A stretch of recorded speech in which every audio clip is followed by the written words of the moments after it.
Welcome to the 2-minute drill here at HuskerExtra.com. They just finished the last Friday night lights in Memorial Stadium.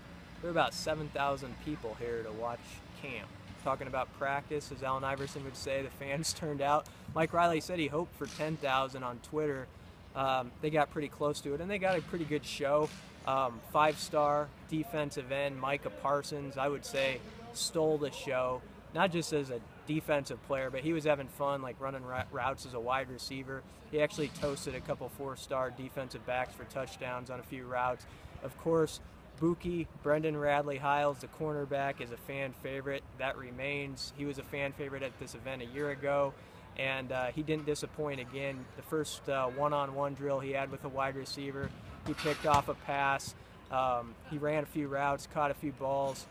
So a lot of fun stuff going on here. Mike Riley and his coaching staff got exactly what they wanted out of this event tonight. There were recruits like TJ Pledger, who's a running back, Oklahoma commit. At one point, the crowd started chanting TJ Pledger's name over and over again. Another point, they started chanting Micah Parsons' name over and over again. So obviously, this was a really good recruiting deal for Nebraska football.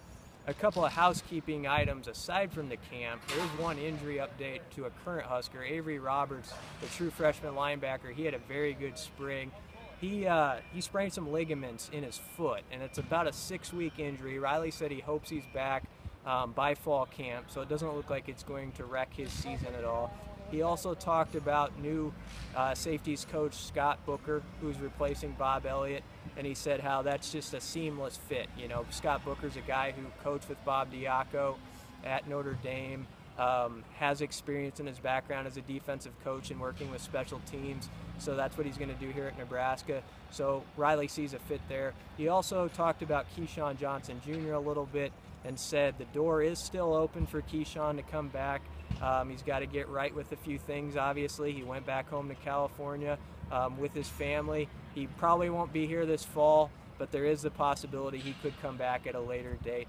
So that's all we got here from Memorial Stadium at Friday Night Lights. A big event, the biggest one yet since they've had this. I'm sure they'll try to top it again next year.